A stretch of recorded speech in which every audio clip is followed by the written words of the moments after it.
So here we come into the 50s and 60s room, and we'll start right over here, and we'll work our way around. The Chop 34 Ford, which survived. This is actually the Chicken Coop, very famous hot rod, and this is owned by Ray Evernham, and we have a special exhibit in here for the movie American Graffiti, and this certainly speaks of that era, 1962, when the coming-of-age film that George Lucas wrote about his childhood growing up in Modesto, California. And he brought about a group of folks that were not even C-list actors at the time, that went on to become A-list actors, and then he also brought in Francis Ford Coppola to start to actually produce the movie American Graffiti. Tell me about this one. Oh, this is a 1965 Mustang two-door convertible that was specially built for the Magic Skyway, Mustang of the Magic Skyway at the New York World's Fair in 1964 and 65. And this is the only Mustang ever built. There were 12 of them, 4 in white, 4 in red, and 4 in blue. And the only one ever built with a bench seat. A bench seat. Now the Mustang was introduced in 1964 and a half as the secretary's car, a car for women. The very first Mustang was purchased by a 22-year-old school teacher in Chicago, not a secretary, and she still owns that car today. That's great. Kind of cool. We videoed that car in My Car Story. Oh, you did? Yeah. Oh, right. Great. Excellent. Gail's got that car. This is a 59 Corvette big brake fueling. So this was a really powerful car built for racing. They only made about 142 of them. It had a 293 cubic inch V6 that produced 290 horsepower. The great dog machines. It cost just under $5,000 was the factory price on this in 1959. That is great. Still in traction. Tell us about this big Mercury. Oh, Mercury's are some of my favorite cars. Particularly those. This is a Montclair hardtop coupe, 1956. And for 1956, the big move is to Mercury was their ad slogan. This little baby had a V8 312 cubic inch that generated 225 horsepower and cost about $2,700 new. Just stunning in that in the two-tone red and black paint with the black and white interior. And look at that mascot on the front with the big Mercury M from the 50s. That's great. Now we've got our Kaiser Darren. Yeah. You usually don't see it in that color though. No, it's a rare color. Of course, this car was famous for having the doors that disappeared in the front fenders. It was built by Kaiser to be a competitor of the Corvette, which came out the year before. This is a 54 Kaiser Darren. However, it had a couple things that did not help it sell. One was the Corvette was already considered underpowered at 150 horsepower, and this car came out with a 90 horsepower, so 60 less than the Corvette. It was a fiberglass body. Also, the styling of the front of this was controversial to people. They thought it looked like a bird beak, where the grill was. Some found it very attractive, and some found it a little bit too controversial and didn't look enough like other cars at the time. So the Darren did not go on to be a Corvette. Was it 1 year only? I'm not sure about that. I think it was 54.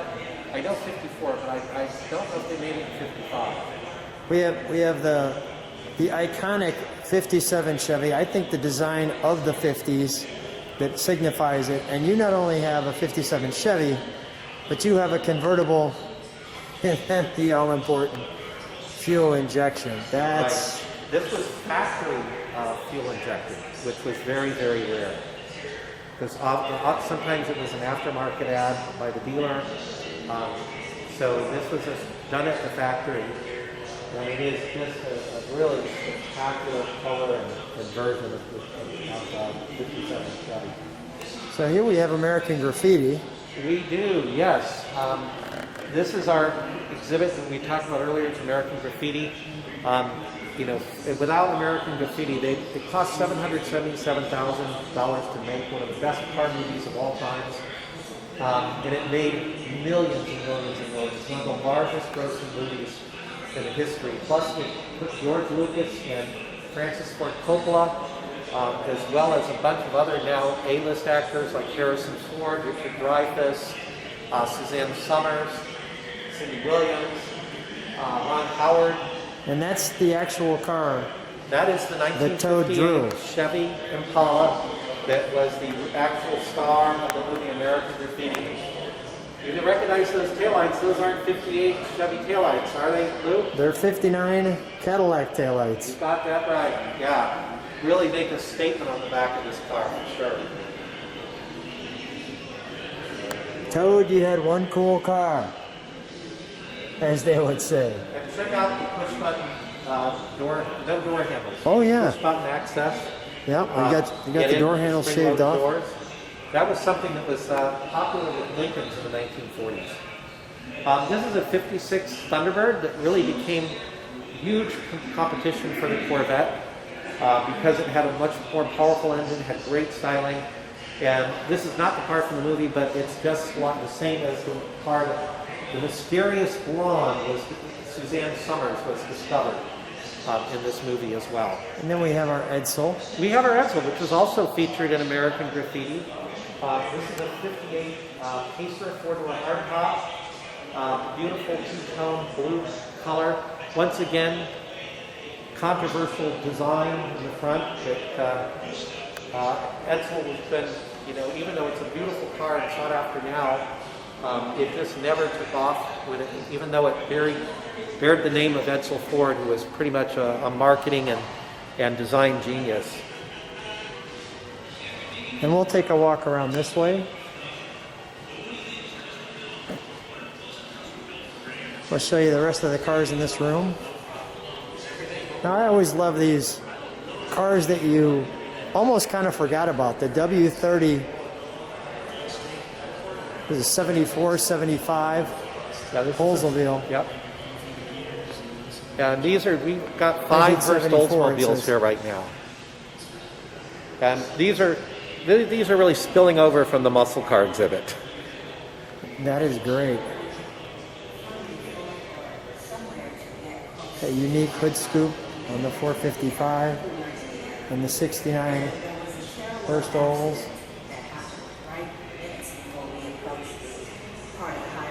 What do we have here?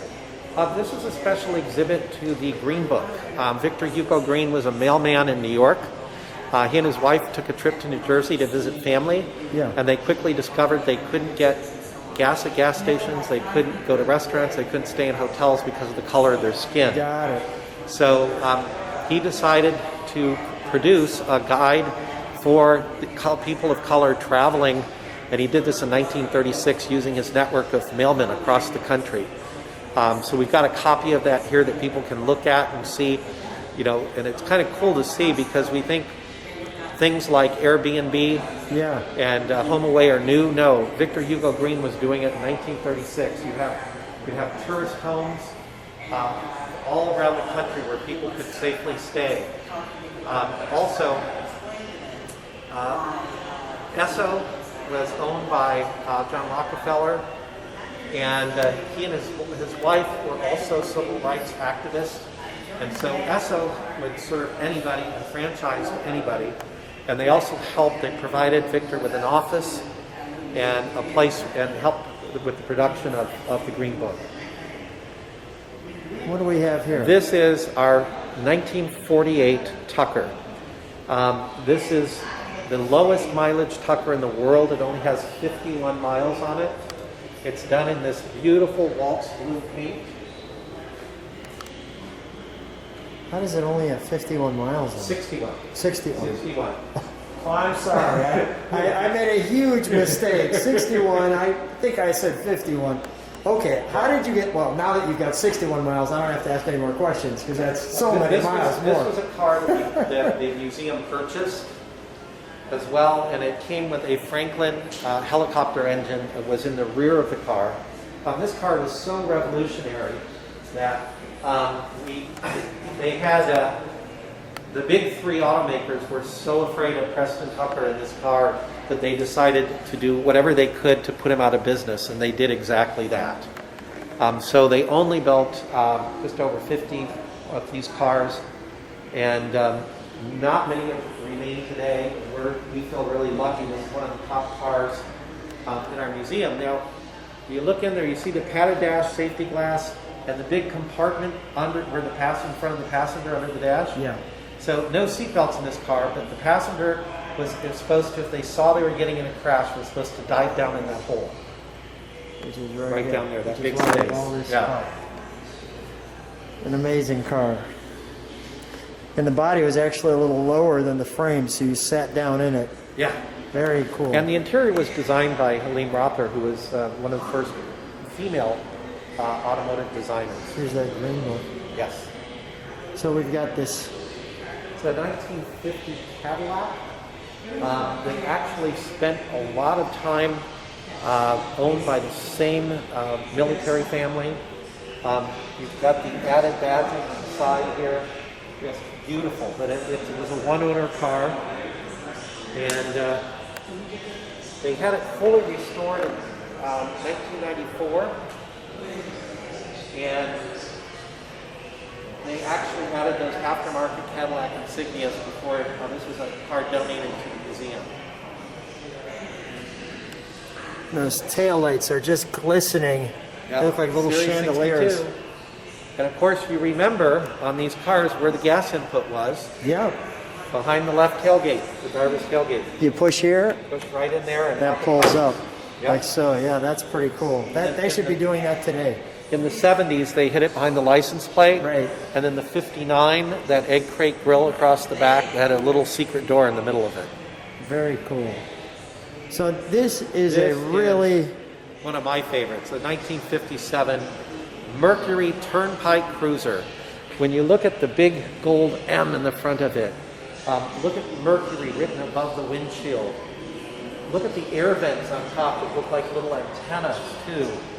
The mascot on the front. The coloring. This is such a quintessential 50s car. Pink and black exterior with gold accents, gold metallic accents, and the interior being black and white. And the rear window that came down, the mascot in front of the rear window. There's also a beautiful mascot on the trunk that you really can't see too well because of the Continental kit that sits on there with all the lighting down below. This was truly a car you wanted to take out on the turnpike and go for a cruise with your three best buddies. Right.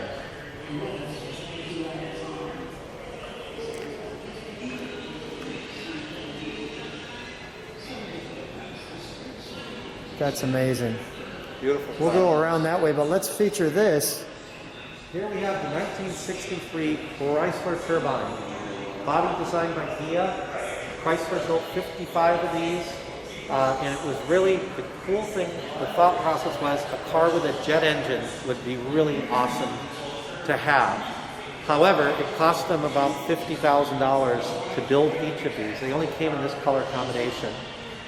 And very similar to, looking like a Thunderbird with that arrow from the side. But the car literally had a jet engine. So Chrysler decided we can't sell this to anybody because it was really more of a prototype project car. So they decided instead we're going to, 203 lucky families signed up and got a free jet car in their driveway for 3 months. Now this car would run on anything that burned except for leaded gas. So if you had some paint thinner in the garage, dump it in the tank. If you lived near an airport, jet fuel was pretty cheap in the 60s. And one woman even decided, I'm going to try to run mine on Chanel No. 5 perfume. Because she liked the way it smelled when it burned. Now, Lou, I don't know how many ounces to the mile, but that doesn't sound like a very affordable fuel source. That's fantastic. Now, my personal favorite, though, Yeah. the president of Mexico had one of these. Lou, what do you think he ran it on? President of Mexico. What did he run his Chrysler turbine on? Cocaine? No. Tequila. Tequila. Shame on me. Yeah, tequila. Lou, pick it up.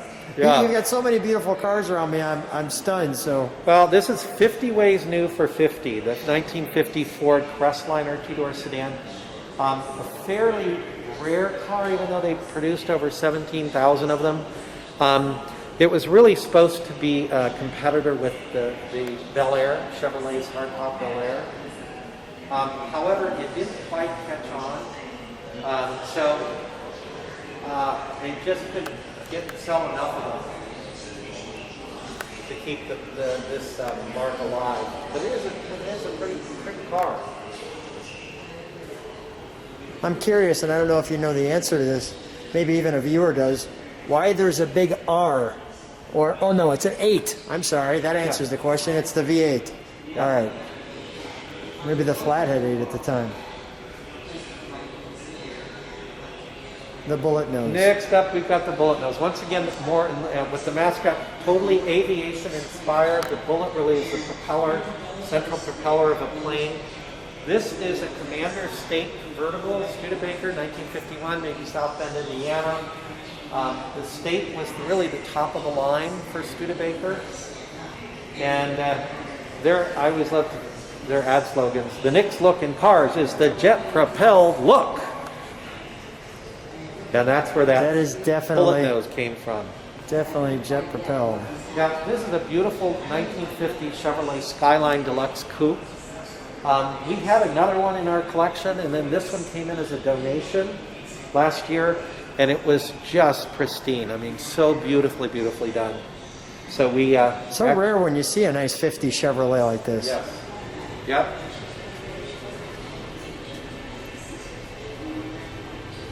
And they made over 81,000 of them. So there's a lot around, but you don't see one quite in this quality.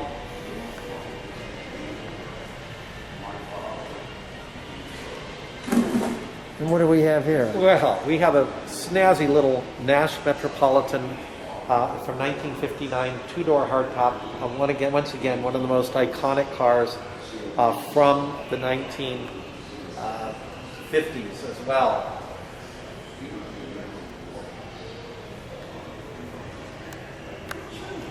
The woman with the arms folded, the hands under the chin. Yeah. I think the hood ornament's almost as big as the car. Yeah. Yeah, definitely not size appropriate, right?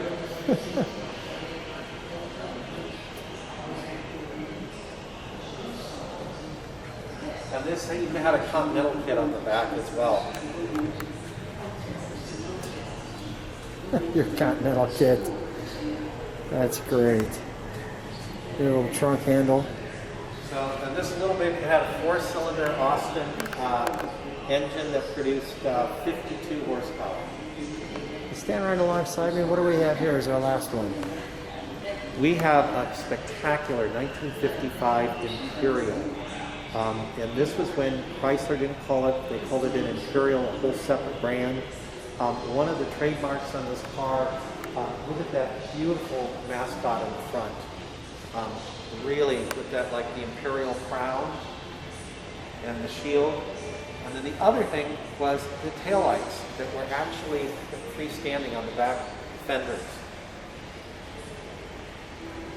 So this is a new hardtop coupe. Pretty low production, about 4,400. They called it the finest car America has yet produced. And it has this really cool, the back of the car too, with the lighting and the mascot and the bumper work on this is really beautiful. You know, Bill Mitchell was quoted as saying in the 1950s we applied chrome to cars with a trowel. Yes. And I think this is definitely one of those cars.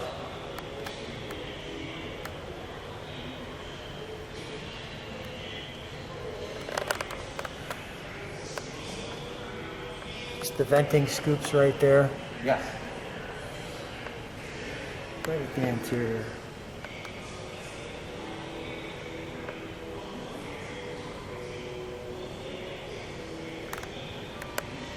And that is definitely, with an Imperial on one side and a Tucker on the other, a great way, and a beautiful 50s Cadillac, a great way to wrap up this room. Amazing.